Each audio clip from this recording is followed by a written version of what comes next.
In this video, we are going to take a tour of my laser room. I am going to show you how I have the different machines set up, how I store my materials and accessories, and hopefully give you some tips to take away so you can organize your laser workshop.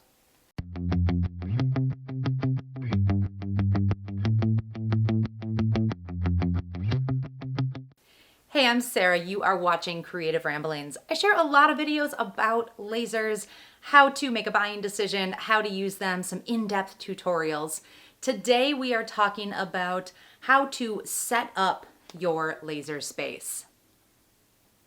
The first thing I want to do is tell you how I use my space, because it's probably a little bit different from yours. So my full-time role is to create content right here on YouTube. So I own a lot of different lasers, and there's more in this room here, and I create videos to show you, again, how to use them and some in-depth tutorials. So there's a lot of lasers throughout this room. Each one is set up in a little bit different way, and I rotate them quite a bit depending on what I am making content on. So I'm hoping that you're able to take a look at maybe how I have one of my lasers set up and maybe take some tips on the workbench and the storage and use that in your space. I am working in my home here, and I'm actually in my basement. I'm lucky enough to have a walkout basement. So there are two windows over on this side here, and there is a sliding glass door straight ahead. That allows me a lot of ventilation, which is super important whenever you are running a laser. So I'm able to work in here and vent out whenever I need it. The other thing that's a little bit different about this room is because I shoot a lot of content here, I like to have blank walls. So I don't have a lot of vertical storage in this room. All of my storage is kind of down below, so it's not kind of in your face when I'm shooting content, and we have a nice plain background. I do love vertical storage though. I have a lot of it upstairs in my craft room. And hey, if you are a crafter, I do have a pretty recent craft room tour showing you how I organize all of that. So without further ado, let's get started. We're gonna start on this wall behind me.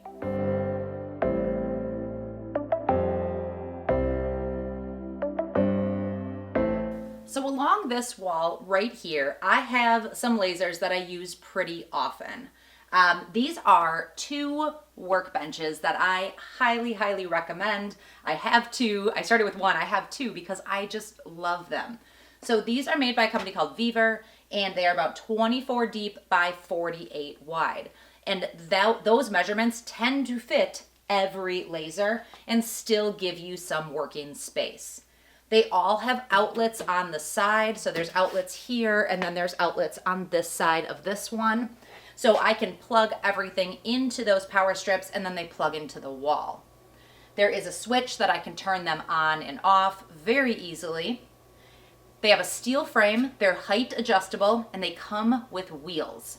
Now you don't have to put them on wheels, you can put them on feet, that comes with it as well. But I like having them on wheels because I can get closer to the window if I need to kind of move things around.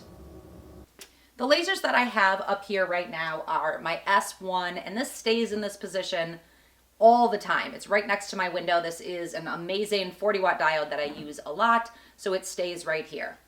I have the Glowforge Aura sitting right here. This is super lightweight. It is here now for some content creation, but if I move this and go store it away, I'm able to work with the F1 Ultra over here and fit the conveyor on this workbench, or just have a place to put my laptop or assemble projects here.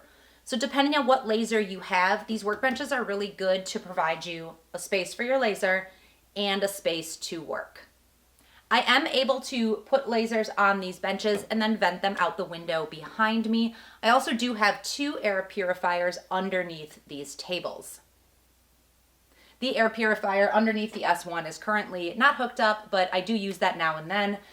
The F1 Ultra is hooked up to the AP2 down there, which doesn't need to be vented out a window. So if I am not able to run the hose from my Ultra all the way out the window, I do have the AP2 there to just vent it as I need it. My S1 is hooked up to an inline fan that then comes out the window right here. Now right behind me here, we're gonna look at this next. My P2 is over here and also vents out this window. So the way that I switch these out is I have a piece of foam that perfectly fits my window, and then the hose is just stuck inside of it. So when I'm running my S1, this is just going to stick in the window. And then when I want to run my P2, I have that piece down there and that just sticks in the window.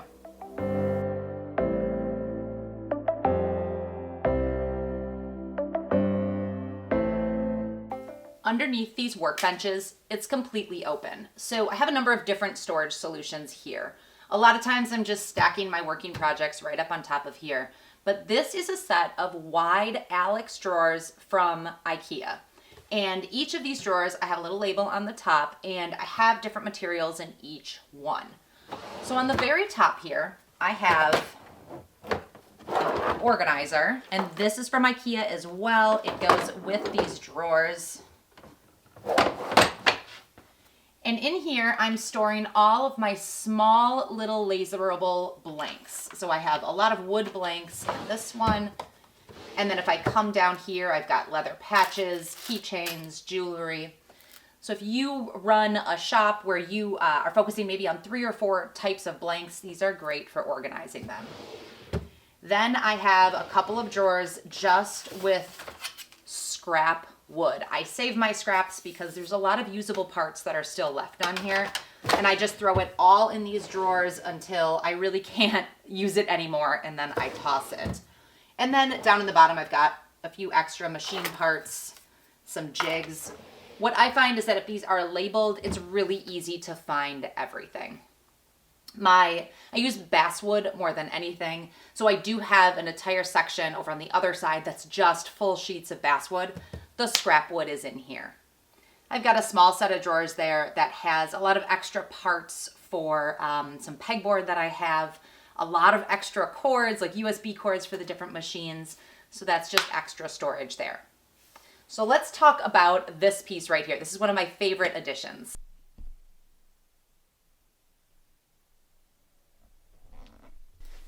This is an IKEA unit. It is called the Calyx, and it is just cube storage that is about 13 by 13. And that's important because a lot of these sheets of acrylic are 12 by 12. And if I want to store them, the cube needs to be bigger than 12 by 12. There is an insert in each one of these cubes allowing me to have shelves. So what I've done for acrylic is I've gone ahead and used my Cricut to make little labels that I put on here. These are removable. So if I want to work with different colors next year, I can easily pull these off and add different labels for different colors. But this I found is a great way to store my acrylic. I want it to be flat. I don't want it to be on an angle. This keeps it safe, and I'm able to easily find what I'm looking for.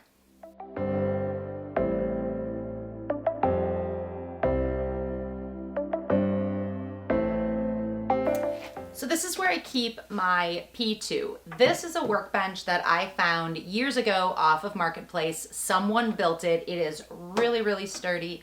It has a shelf underneath, and again, it's on wheels. So I have been using this for a very long time. It fits my P2. It is sturdy enough to hold it, and I still have some area to work here. So again, when my projects come off, I have space to assemble it.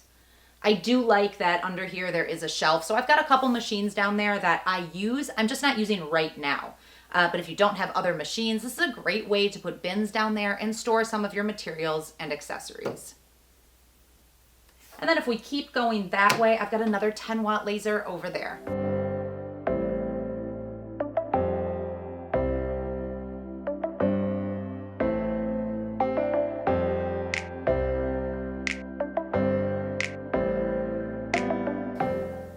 So this is where I keep my Vista. This is the 10-watt laser. It is like 6.5 inches tall. It is really compact, and it fits on an old dresser. This was actually my daughter's changing table years and years ago, and I just held on to it.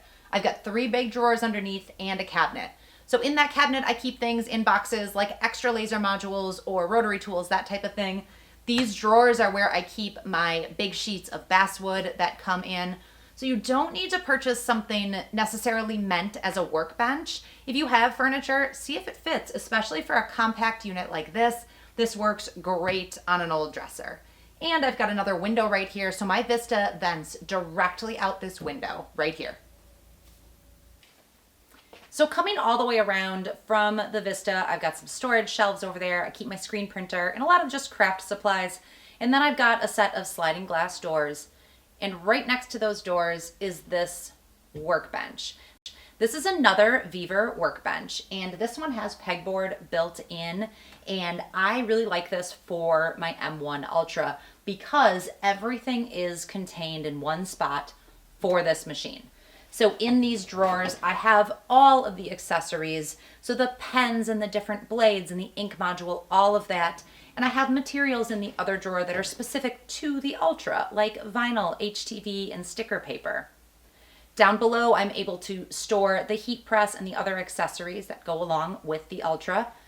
I like the pegboard for those extra tools and to hang my mats. And I still have this great workspace to put my laptop or assemble projects.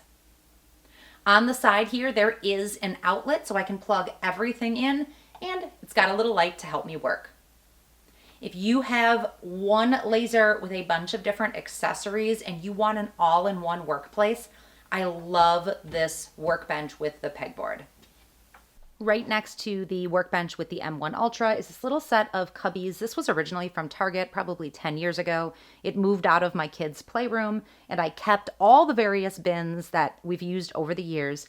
And I have a bin for almost every machine. So I don't have one for the M1 Ultra because it has its own drawers and its own workbench. But all of my other machines kind of have a bin. So their instruction manuals, their accessories, their extra laser heads, that types of thing, all fit in here so I know where to find them. That's where I might keep extra parts. Like if I have an extra lens or something like that, I'm going to keep it in here so I can easily find them. And then on top, I've just got things I use all the time. Scissors, glue, paper, masking tape, Gorilla tape, baby wipes, rubbing alcohol, all that stuff, and a stack of notepads where I write down all of my settings.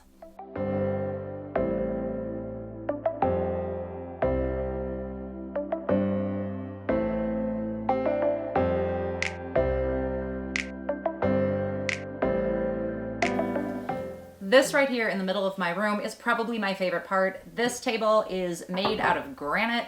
It has followed me for about 20 years. It's crazy heavy, but it is the best work table because I can't damage it. There's paint all over it, but I highly recommend if you can have a workbench or something to put your laser and organize your accessories on, give yourself a work table to work on. It feels so good to have a big space to put everything. And I'll tell you, this table usually isn't clean. I usually have all of my projects set up on here, but if you can give yourself a space to work, you're gonna love it. The only other thing I really have in this room is right on the end of this table, I have a really small bookshelf with some different tools that I use for craft projects or for laser projects. And then I don't really have paint stored down here. I do have a craft room upstairs where most of my paint is stored. So everything that we talked about today, I probably have videos on almost all of it. So I have videos on each of those workbenches. I have videos on each and every one of these lasers that I have shown you, and a bunch of different things that you are going to find helpful. So be sure to take a look in the description if you want more detailed videos. And if you found this beneficial, if you learned something, give me a thumbs up and consider subscribing. I am here every week with new videos focused on lasering and crafts, all in an effort to help you move forward in your creative journey. Thank you so much for watching. We'll see you next time.